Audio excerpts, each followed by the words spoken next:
Bonjour à tous. Welcome back. It's an honor for me to present you Jim.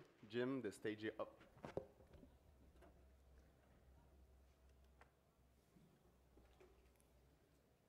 We'll wait for the video to come up.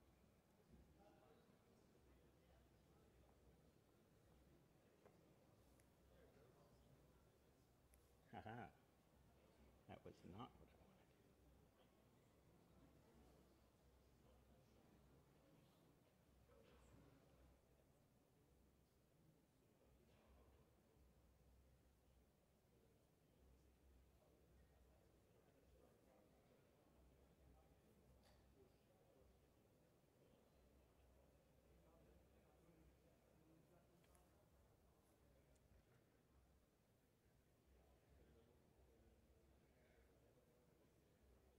I'm going to give you guys 30 more seconds to get into the room.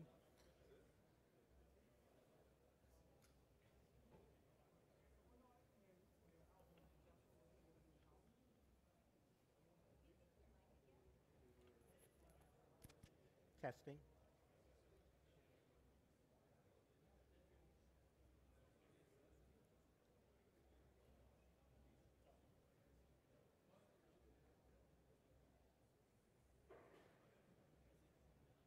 Test 1, 2.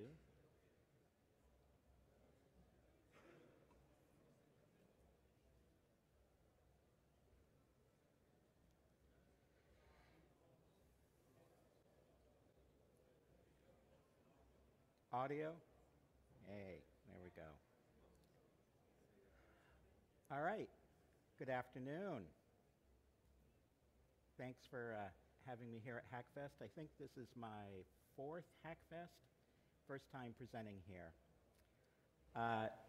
So before I really get started, I just want to get a show of hands from the folks in the room on 2 things. How many of you is this the first time you've been at Hackfest? Wow, pretty good number. All right. The other question I have is, how many of you have heard an advertisement for a VPN service in the last month? Wonder why. All right. So we're going to talk about VPNs, a little bit about myself. I've been doing things on the internet for a very long time. I'm kind of a cranky old man on the internet. I do a bunch of different consulting things. I volunteer for a lot of things. I also dabble in information security. I'm one of the folks that helps run Sky Talks at DEF CON, if you are familiar with what that is. And I come from the before times. I am one of the people that predates the information security industry. So from my point of view, security was just part of your job as being a systems administrator or a network administrator. So what are we going to talk about today? We're going to talk about snake oil and virtual private networks, why people may want to hide their identity online, what commercial VPN services can and cannot do for you, the surveillance problem that you all have in your pocket, and I'll give you some recommendations on how to help limit online tracking and surveillance, depending on your level of paranoia.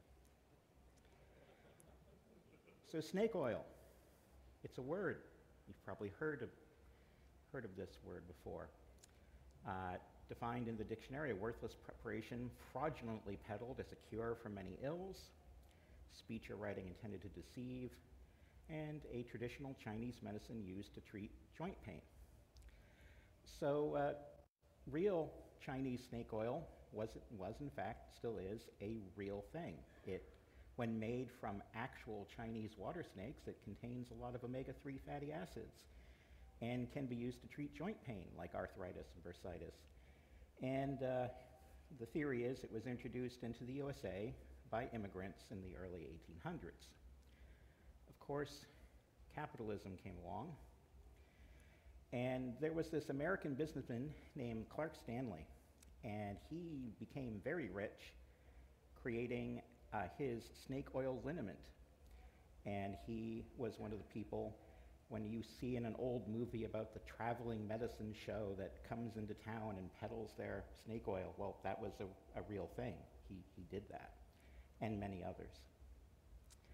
So, of course, his snake oil didn't actually use any snakes. After the Pure Food and Drug Act of 1906, which was in part created due to people like him and the snake oil sales, they tested it and they found that his snake oil contained no snakes.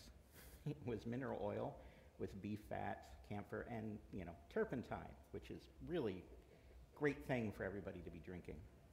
So he was sort of symbolically fined $20 by the US government, which is about $500 in today's money. And soon after, the term became synonymous with fraudulent products or services and cures, thus bringing us to virtual private networks. So what is a VPN? Software. It is supposed to securely connect a user to a remote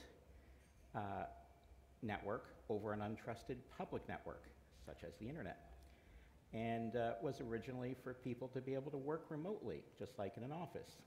If any of you were around in the 1990s and in IT, undoubtedly you used VPNs, and most large government and corporate and education networks use them. You had to use them for systems administration. And back in the old days, before everything was on the internet, it was very common for your line of business applications to only be available inside the corporate network, so therefore you had to put the users on the corporate network in order for them to work remotely. The technology behind VPNs has changed greatly over the years. It used to be PPTP, L2TP, IPsec, now SSL TLS, WireGuard, and others. If you're using IPsec, there's a bunch of NIST guidelines you should be aware of for minimum strength and so forth. So why did consumer VPNs come along? Consumer VPNs really started being marketed and aimed at the home user in about 2005. As the internet became more and more popular, we had a lot of targeted advertising, data mining against consumers, as well as censorship attempts by various governments. And it may be hard to remember for some of you younger folks, but back in 2005, most websites were not encrypted. Almost nothing was encrypted. If you were lucky, the credit card page was encrypted on the website, but not always. So SSL certificates were kind of strange and weird. So everything was in the clear over the wire. It was very easy to intercept. VPNs got marketed as a way for the average user to, quote, protect themselves online, whatever that actually means. Another reason that VPNs became popular was because of WikiLeaks and Edward Snowden's information that was put out there that really kind of made people aware of just how much surveillance goes on the internet in general by governments, not just the United States, but governments all over the place. And really another factor behind consumer VPNs becoming popular is because most of you in this room have probably recommended one to your friends or family. And I'm here to tell you, please don't do that. Another big reason VPN services became popular, again, hard for the young people to remember, but there was a time in which Netflix did not exist. There was a time in which you could not just stream anything you wanted. So in the late 2000s, things like Netflix and Hulu got going, and things like the BBC that started putting their video content online, but with geographic restrictions, which you could bypass with a VPN. So back in those days, you could get a VPN, set your location to be England, and all of a sudden, you could watch Doctor Who episodes when they came out. It was awesome. Another valid reason for VPNs is many countries have strict internet usage and censorship policies, and VPN services were able to help users bypass those restrictions. That's becoming less and less the case over time as those restrictions get more sophisticated and we have things like deep packet inspection. The consumer VPN industry is huge, and it is estimated to be growing at about 20% compound annual growth rate. So this year it's estimated to be about 45 billion in size. And there's over 100 brands of paid commercial products and hundreds of free products. The advertising industry gets a lot of money from the VPN industry.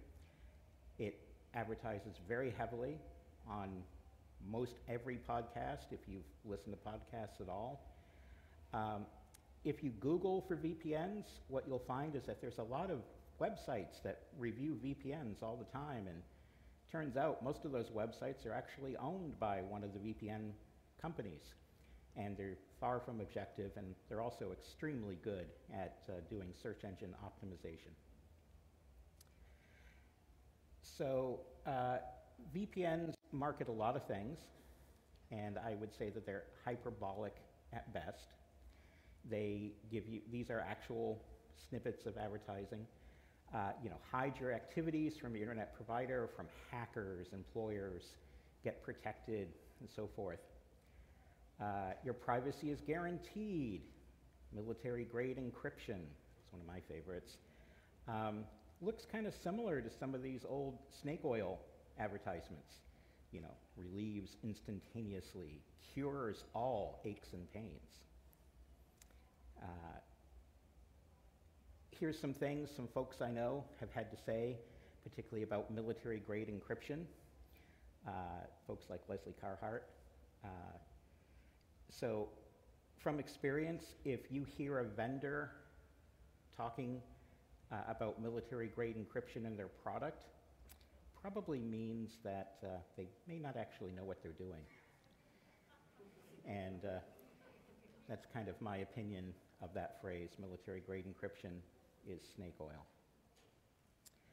So here's some things that VPN products, various products, claim to do. Not all of them claim to do this, and I do have to say that not every single product on the market is absolutely terrible. Some of them are just bad. So some of them say that they will prevent social media advertising and tracking, that you can avoid data breaches. Wow, that's good. You can protect your passwords and information, even hide your mobile phone location, like your GPS location. That's pretty impressive. And you can defend against cyber threats. Isn't that what we all want? And your privacy is guaranteed. You keep using that phrase. I do not think it means what you think it means. So here's some things that VPNs can actually help with, and we'll talk further. So one of the primary use cases for VPNs is the dreaded man-in-the-middle attack. So this is when you have an unsecured network, like a public Wi-Fi access point at a hotel or a coffee shop where there's no media layer encryption, there's no encryption at all. In that sort of case, absolutely, somebody who is nefarious or bored could set up something like a Wi-Fi pineapple, to use one particular brand name, and impersonate the ESSID of the Wi-Fi network, capture your traffic. They could maybe repoint you to a different default gateway. They could intercept your DNS queries, things like that. So VPNs can protect against that. VPNs will encrypt traffic so that your local ISP, wherever you are, home or business, cannot see it. And the good ones also include DNS requests. And important to remember, that means your ISP can't see your traffic. Doesn't mean your traffic is hidden from everybody. And a very important distinction these days is that VPNs help you hide your IPv4 internet address from websites and services. Almost none of the products on the market deal with IPv6 at all. The good ones will actually disable IPv6 when you turn on the VPN. There's a couple on the market that actually do support IPv6. Most of the rest of them just pretend IPv6 doesn't exist, and they just let it go unmolested. So that could in fact be a problem, particularly if you're in a trying to do something where you really don't want people to know where you are and what you're doing, and your traffic is getting leaked via v6 instead of v4. And I think the biggest reason a lot of people buy VPNs is that they can help you evade geographic content restrictions for media. And that's just a perceived value. A lot of the companies like Netflix and Hulu and others, they're very well aware of all the VPN service IP address ranges that you're going to be coming from that country. They maintain block lists. And in fact, there's an entire industry out there just for buying and selling IP address blocks and cleaning up them reputationally and recycling them in different ways. So it's definitely a real whack-a-mole game. So again, VPNs give you this perceived benefit, hide your activities from your ISP, get around these geographic location blocks. But I have found this to be very much inconsistent.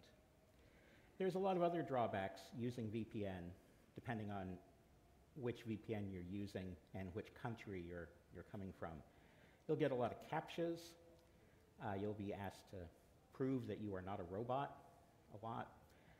Some websites may not work at all. Many websites just block all VPN traffic. And again, that geolocation locked content may or may not be accessible to you. And also, your internet browsing experience is going to be quite a bit slower and may be usable to watch Netflix at low resolution, but you may not be pleased using your VPN service full time, particularly if you are trying to originate traffic from another country. You're going to be adding, in some cases, hundreds of milliseconds of delay to all of your browsing. So let's talk about free VPN apps. There's a lot of free apps out there. Some of them have been removed from the app stores. Top 10 VPN did a study in 2021, and they found that there was 59% Chinese ownership of most of the popular free mobile apps in one way or another. And many of these VPN products had very weak privacy policies, sometimes non-existent. And over half of them had their privacy policies and contact information hosted in an amateur fashion, including over half of them, their support email was like a Hotmail account. That really inspires professionalism. Couldn't be at all shady. I was also looking at some more recent stats that show that half of the VPNs in use on mobile in Taiwan are actually owned by Chinese companies. 64% had no dedicated website, couldn't identify them. Many, almost all, the Android apps had unsafe permissions, and they will expose data. Even though they're on, they're going to perhaps leak your DNS requests, WebRTC traffic, and so forth. Let's talk about IPv6. This is not the goal of this talk, but this is IPv6 also has its own problems with IP addresses and leaking information. There's an RFC on this. What a lot of people don't understand is that usually your IPv6 host address is partly based on a interface MAC address on your device, and that address may not change. In fact, that address may be the same for the lifetime of your device. So that allows correlation of traffic over time, sometime in the order of years. So When it comes to VPNs, you really need to ask yourself, what is your risk model? Which is always the question everybody needs to ask themselves in information security. Why are you using the VPN? Are you just trying to, evade being caught for something that is deemed to be illegal in your jurisdiction, such as maybe you wish to be BitTorrenting or otherwise sharing files, and your ISP is going to harass you or terminate your service if you are found to be doing something like that? Well, a VPN product can, in fact, hide exactly what you're doing, although the ISP will know you're up to something if your connection is maxed out 100% of the time for weeks on the end. If you're trying to do other illegal acts, which, depending on your jurisdiction, could be something as simple as accessing information. Maybe you might be attacking and breaking into systems or services, looking to purchase controlled substances or products, all the way up to really nasty things like criminal conspiracy and terrorism. As you get more and more risky in terms of the threats to you, and those threats can be severe even for doing simple things if you're in the wrong country, you need to be more and more worried about your risk model and whether or not a VPN is good for you. In terms of your ISP and monitoring your traffic, it's not as common in Canada, but definitely in the States. Most of the large ISPs monitor and monetize DNS traffic from your house, which is tied to your IP address or your mobile device. And they're usually selling this data to brokers, and then oftentimes that data gets purchased by government entities, because if they purchase the data on the market, it's legal. If they collect it themselves, it's not legal. In Canada, I know that the larger ISPs are not able to monetize your data that way. However, they are able to use it to sell you targeted advertising from their own properties, which a lot of them do. Another thing to keep in mind is that, particularly with residential ISPs, is they keep DHCP logs for years sometimes. These are the logs that tie you at your house with your physical router or device to their database as you as a customer, and they can correlate that traffic. Some of the larger ISPs, they have entire departments of people that do nothing but answer legal subpoenas regularly, and it's very, very common to get a request from law enforcement that says, tell us who was using this IP address 4 months ago on a Friday at 10 p.m. And so they often have that information and they can dig it up. And again, they are able to tie this back to you, or at least whoever's paying the bill for that service. So the commercial VPN services absolutely can help you hide your DNS traffic and other activity from your ISP, but definitely not from the internet as a whole, because the traffic gets tunneled from your device over to the VPN server, and then it has to go back onto the internet in an untunneled manner. So it's observable there. If you want to be completely anonymous, that's actually really hard. So VPNs will not actually save you from some of these risks, particularly your higher risk model.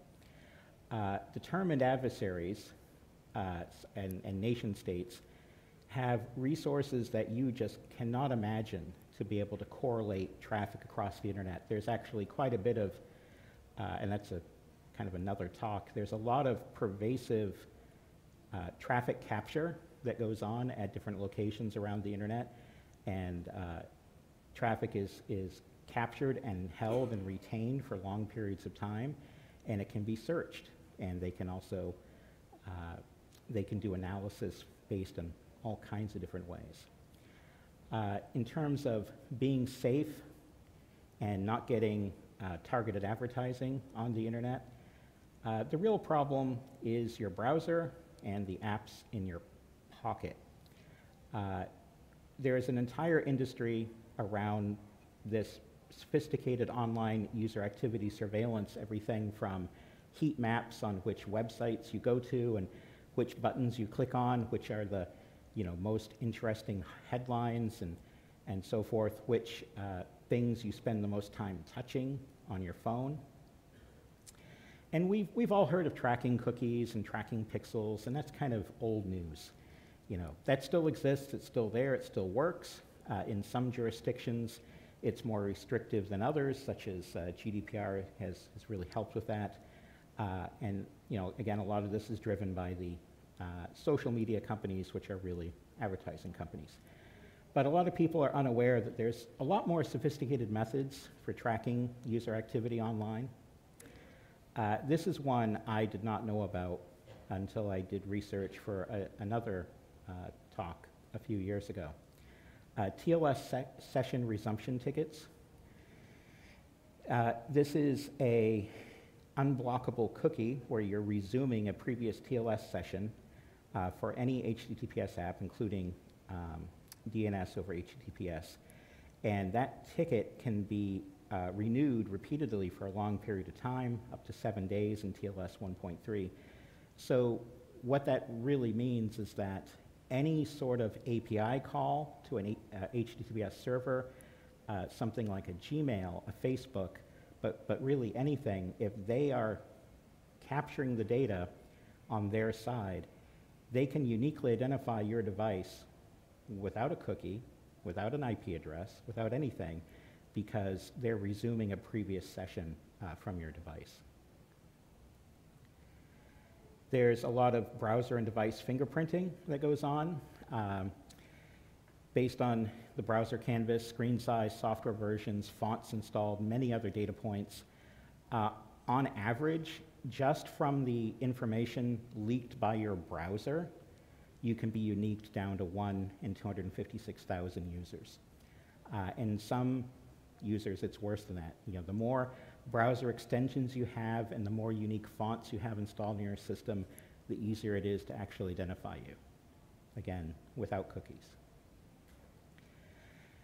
There's also this massive amount of telemetry from most of the apps on your smartphone with all those agreements that you agreed to, that you read very carefully, all those terms and conditions when you installed that app or said yes. And a lot of the apps that are sending information, the app developer is not always even aware of the information that's being leaked out, because many of them are using advertising SDKs because they're trying to monetize their application. So they just took an SDK from an advertising agency and compiled it into the app so they can play you some ads, so they can maybe get a little bit of income. And some of those things, they're just trying to get every little bit of information out of your device, not just geolocation, but the gyroscope information, how active you are. It's really amazing. So, the overall message is that you are only as secure as you are patient. Being secure online, and particularly if you have a real reason to be anonymous online, and a real, particularly like say you're a journalist in an oppressive country, security is very, very hard. It takes effort. And human behavior is just very, very hard to anonymize. We all have our habits and patterns. So for the average user, the reality is, yep, a VPN on your home device can help you hide your BitTorrenting or your website visits from your ISP, but really not beyond that. So if you're truly doing things that are going to attract the notice of a nation state, commercial VPN is not really going to help you. There are some VPN products that do install some software that help reduce tracking in terms of cookies and other advertising uses, but it only works on that device, and it's only a few pieces of software. The best thing that you can do if you're trying to avoid tracking and advertising is harden your browser. There are various plugins, such as Privacy Badger, uBlock Origin, and there's a few different how-to guides, depending on which browser you like to use, that'll tell you how you can lock down your browser. Always recommend using a DNS service that blocks common ad networks. You can do this with Pi-hole at home. Some of the public available DNS servers out there, services offer advertising blocking as an option. They also automatically block malware, such as Quad9, and most of the others have an IP address that will do that. If you need to be hardcore anonymous on the internet, really, the absolutely best way is use other people's computers. I mean, this is legitimately why botnets exist. Use stacked covert channels from untraceable locations. Again, yeah, botnets. This is why. Use other people's computers.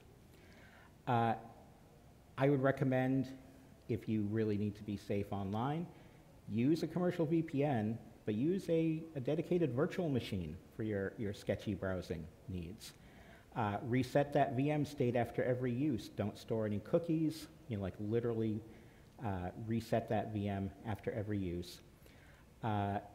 Also, and some of you that are like malware reverse engineers and so forth, you know this one. If you only allocate a single CPU core to that VM, it's like a red flag that it's a VM for most sites and software.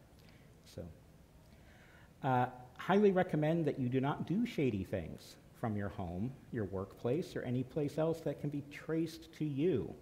And that is a very hard thing to evade now. If you need to, this is why Tails, the software distribution with Tor built in that you can boot from a USB drive, that's why Tails exists.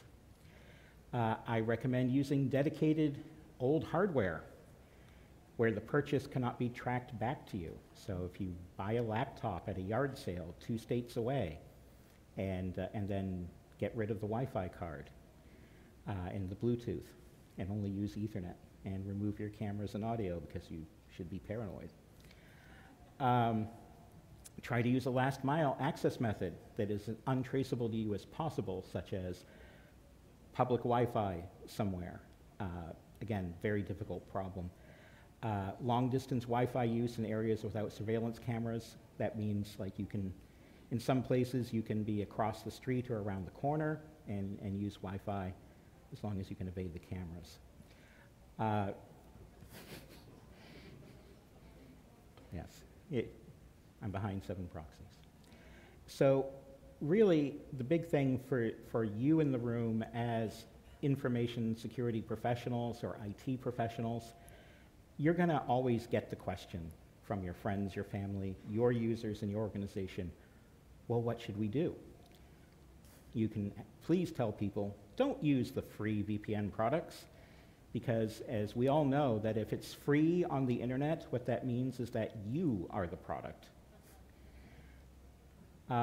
And if you're looking for products to purchase, I will not recommend one, but I will say that you can look to independent product reviews like Consumer Reports. They have done some very good testing with an independent lab.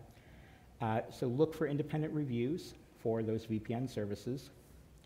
And in general, make sure that your users and family and friends know that keeping safe online, quote unquote, is really not as easy as any of these products make it seem.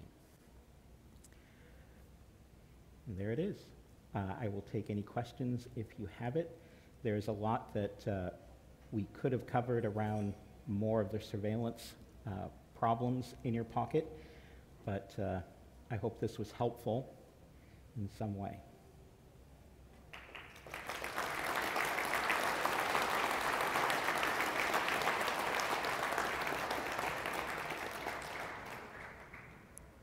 Yes? Why not Tor? Tor is good. You'll get even more CAPTCHAs with Tor. There'll be even more websites you can't use.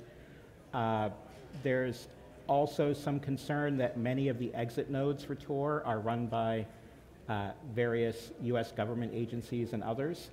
So again, it comes down to that there's a lot of traffic capture going on, and even with the amount of relaying that goes on within Tor, it's just really unknown. I think Tor is a great tool, and Tor does work pretty well. I mean, if you look at all the cyber criminals pretty much that have used Tor and have been caught, it wasn't Tor that took them down. It wasn't a technical violation. It was more of an OPSEC issue, or that human nature where you only have to slip up once, reuse one email address, reuse a handle, an address, things like that. That's usually how they get caught.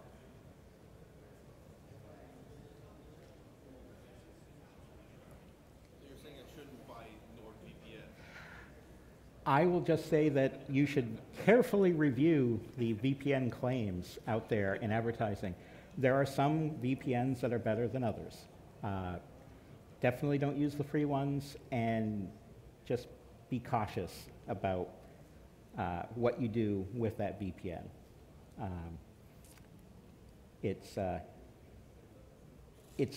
definitely something that people want. Obviously, there wouldn't be a $45 billion market in North America if there wasn't.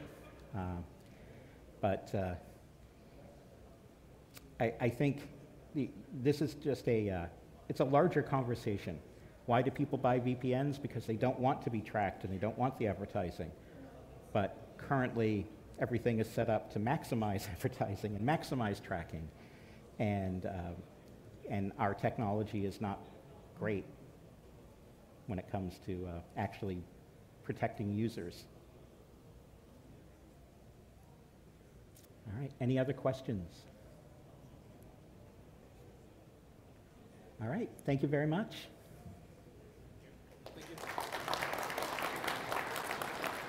This slide deck will be available. I do have a number of resources in the bibliography, just all sorts of research and things you can do to protect yourself. I believe they'll be published through Hackfest. You can hit me up on social media or that email account, and I'd be happy to send them to you.